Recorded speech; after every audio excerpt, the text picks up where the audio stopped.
You were raised on a story, a soft story, one that told you to be gentle, open, vulnerable.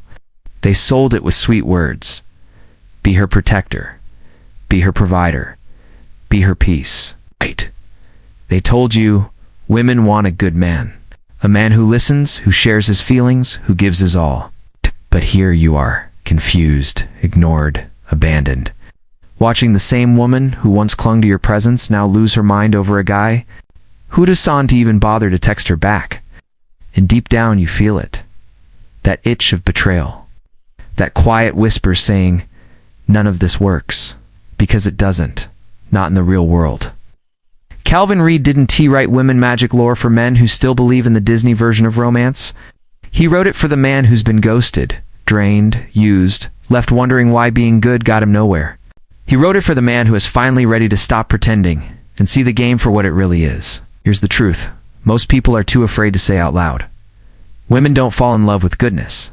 They fall in love with gravity, with power, with presence, with command. Not kindness, not compromise. Not your feelings. The man she dreams about at night isn't the guy bringing her flowers every week. It's the one who stands in his frame, who doesn't need her applause, who doesn't rearrange his life just to win her attention. You were raised to chase, to prove your worth. But the moment you chase, you flip the polarity. You kill the tension. You send one clear signal. I'm beneath you. That's why I'm running after you. Reed makes it painfully simple. Never chase. Because the second you do, you're no longer the prize. You're the puppy. And women don't sleep with puppies. They pet them, they praise them. Then they get bored and move on to the wolf. The wolf doesn't beg, doesn't plead, commands respect simply by existing in his truth. That's the shift. Women aren't drawn to men who beg for attention. They're drawn to men who build. You want her to need you? Then stop needing her. Build a life so magnetic that she wants to orbit around it, not because you showered her with flowers, but because you radiate purpose, unpredictability, direction. You're still trying to win her over with effort, but women don't fall for effort. They fall for energy. The man who doesn't flinch, the man who can walk away without blinking, that's the man who lingers in her mind. That's the man she cannot forget. That's the lure. Reed exposes the trap most men never see. You've been tricked into believing love is an equal exchange, but it's not. It's a power dynamic. It's about who needs less, who sets the rhythm of intimacy, who withholds first. And here's the harsh truth. Women instinctively understand this. They don't even need to study it. They've been raised on it from a young age. From the start, they're taught. Don't give too much. Don't look too eager. Make him invest more than you do. Why? Because the one who invests more becomes emotionally indebted. That's not cruelty, it's evolution. Survival. Meanwhile, here you are. Texting first. Texting often. Pouring your heart out to a woman who's scanning every word for weakness. She's not looking for your truth. She's looking for leverage. Not to destroy you, but to decide. Can I shape this man? Can I control his attention? Can I own his focus? And if the answer is yes, you're done. You're no longer a mystery. You're just a mirror. And women don't crave mirrors, they crave mountains.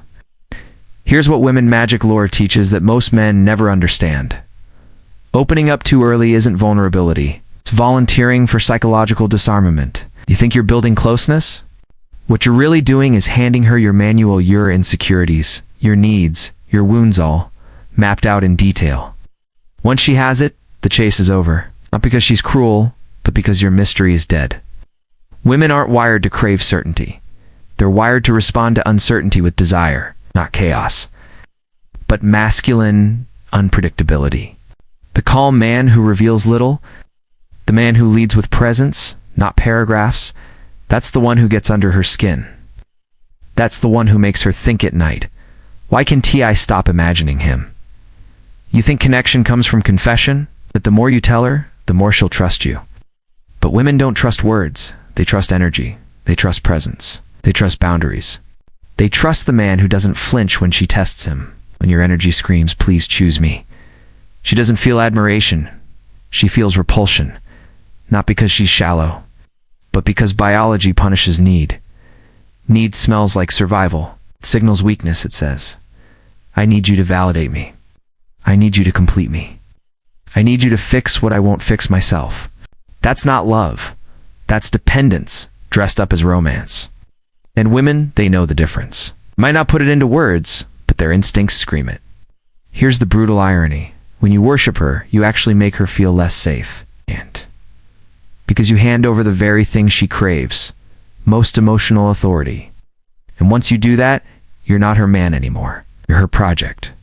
Her responsibility, her emotional dependent.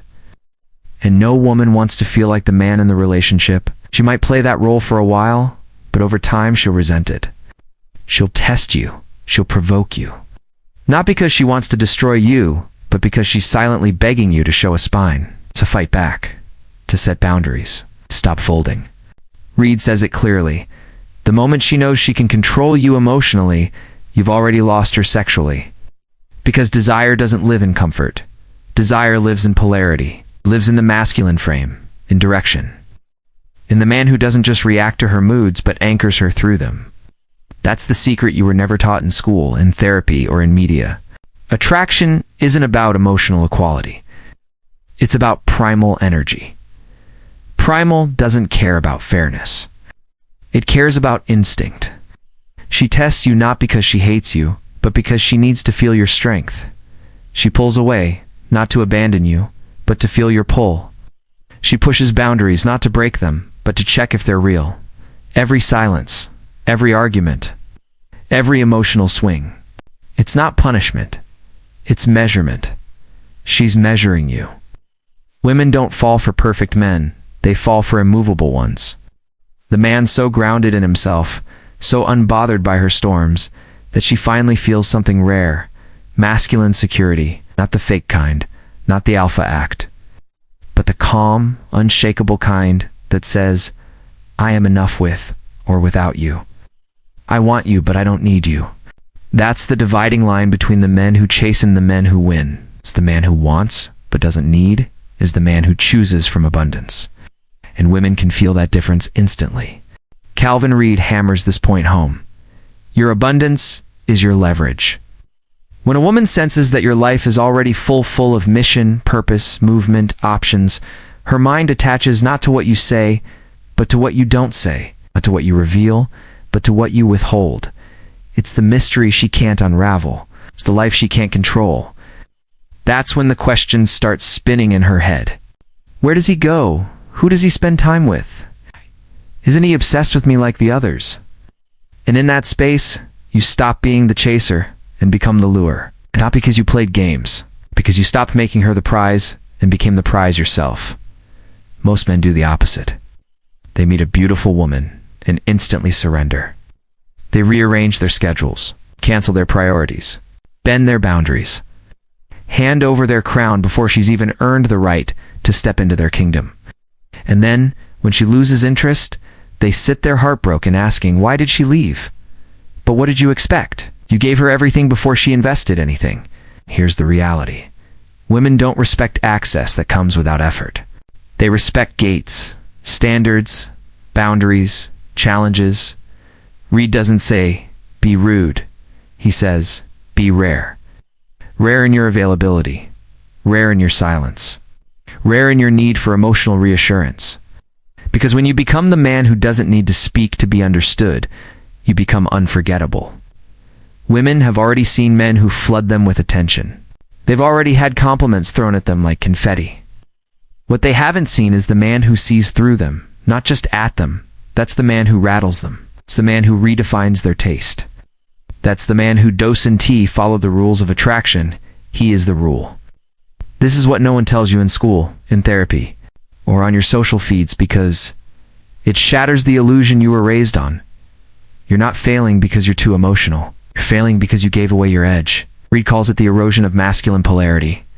You've been trained to seek harmony, to soften yourself, to meet her halfway. But attraction doesn't live in harmony. Attraction lives in friction. Not chaos, not drama, but contrast. She is emotion, you are logic. She is fluid, you are fixed. Or the wave, you are the rock. And the moment you try to mirror her softness, you vanish into her frame. And here's the result. She becomes the masculine force by default. But no woman craves to sleep with what feels like her emotional twin. She doesn't want to hold you like a child. She wants to feel held by you. That doesn't come from crying on her shoulder. That comes from knowing exactly who you are without her. Reed rips the bandage off. Women don't want your soul. They want your center. They want to feel your axis, to see that you stand unshaken, especially when they try to shake you. And make no mistake, they will. Not because they're cruel, but because their instinct needs verification. They need to test if your confidence is real, if your words have roots, if your masculinity can withstand their chaos without folding. Every complaint, every silence, every sudden mood swing it's a test. And you, thinking you're being punished, respond with appeasement. You fold, you over-explain, you apologize for boundaries you never should have crossed in the first place. But appeasement is the death of desire. She doesn't want a yes man, she wants a hell no man. Not violent, not cruel, but immovable. A man who can look her in the eye and say, "This is where I draw the line." Not with shouting, not with threats, but with presence. With the kind of power that doesn't need to raise its voice to be heard. Women remember those men not because they were perfect, but because they were clear. This is the part most men refuse to accept. She doesn't truly want to lead. Culture may tell her she should. She may even believe it herself. But the moment you let her lead, she loses attraction, because feminine energy doesn't want to control, wants to surrender. But it can only surrender to a man who has structure, who has standards, who has a spine that doesn't bend the moment she pouts. Reed puts it bluntly. If you give her the wheel, don't be surprised when she drives away. Not because she wanted to leave, but because you gave her no reason to stay. So what's the solution? What do you actually do with this brutal truth? You stop chasing approval. You stop leading with your wounds. You stop begging for affection like a starving dog. And you stop trying to find in women what you were never taught to build in yourself. Start becoming the kind of man who doesn't need her to feel whole. You build, you sharpen, you expand, you create. You forge a gravitational pull so strong, so undeniable, that women Dante just want to be around you. They want to belong to the world you've built. Not because you demanded it, but because you didn't. Because you showed them your validation comes from results, not relationships. From vision, not validation. From clarity, not compliments. This is the uncomfortable truth Reed shoves in your face. Most of your heartbreak isn't from women leaving you. It's from realizing that without her, you had nothing. That your identity was built on being needed, on being wanted. And when she walked, so did your sense of self. But that's not her fault. That's yours. Because you made her the sun and forgot to become the sky. Here's the beauty, though. Now you see it. Now you know. Now you have a choice. To stop performing. To stop apologizing.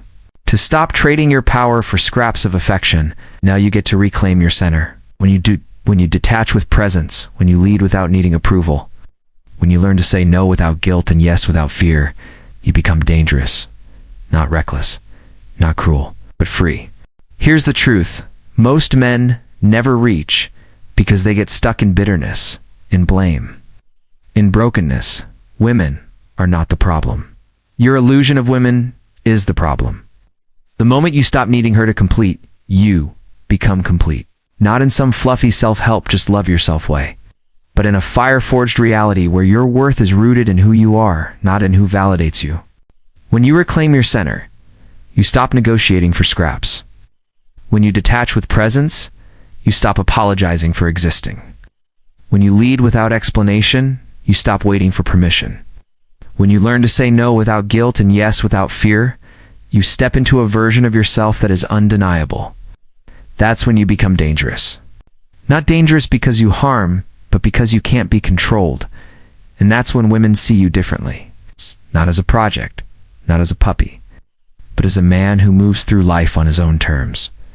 You don't chase approval. You don't bend for validation. You don't beg for affection. You are the source. And ironically, that's the very thing that makes women crave you. Because now you've become rare. Rare in your focus. Rare in your clarity. Rare in your refusal to be owned.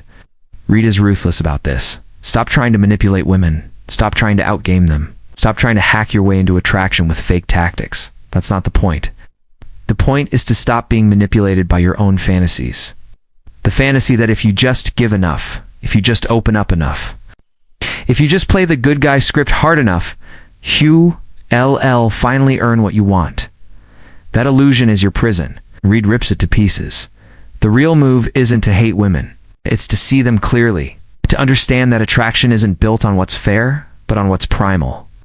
To recognize that her tests aren't punishments, but instincts. To know that she doesn't want to control, she wants to feel you fold under pressure. And when you stop needing her to make you feel like a man, you finally become one. Think about this. The man who doesn't need to be chosen is the man she cannot forget. The man who stands unshaken when she pushes. Who anchors her storms without losing himself. That's the man who lingers in her body. In her memory, in her fantasies. Not because he played a role, but because he embodied a truth. That S.Y. Reed says women magic lore, I-S-N-T, a pickup guide, S a war map. A blueprint for psychological sovereignty. Because this isn't about women. It's about you. It's about refusing to hand over your edge in exchange for approval. It's about building a life so magnetic that no woman can ignore it, not because you tried to make her, but because you didn't. So what does this look like in practice? It looks like mission before romance. It looks like walking away when your standards are crossed. It looks like refusing to apologize for your direction, your vision, your clarity. It looks like building your kingdom, not waiting for a queen to crown you. When a woman steps into that world, she doesn't do it because you begged. She does it because she feels pulled. That's not manipulation. That's alignment. But here's the final gut punch. Most men never get here. They stay trapped in cycles of chasing. They keep worshiping beauty instead of building power. They keep handing away authority and wondering why desire dies. And then they grow bitter. They blame women. They rage at the system. All while refusing to face the truth. It wasn't her. It was you. But you don't have to stay there. You can take the brutal lessons Reed lays out and use them. You can rebuild yourself from the ground up, not to win women, but to win yourself back. Because when you stop needing her, you stop being forgettable. When you stop performing, you stop being replaceable.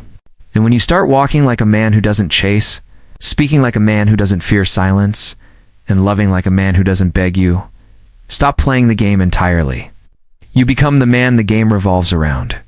And that, brother, is how you win. Not by collecting women, not by manipulating them, but by refusing to be manipulated by your own illusions.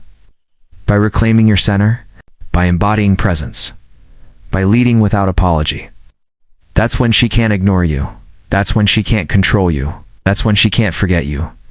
If this message hit you, if it opened your eyes or shook something deep inside, then consider supporting the channel. Check the link in the description. Every bit of support helps keep this movement alive. Don't forget, like, share, and subscribe. It helps push this truth into the hands of the men who need it most. Cheers, brother.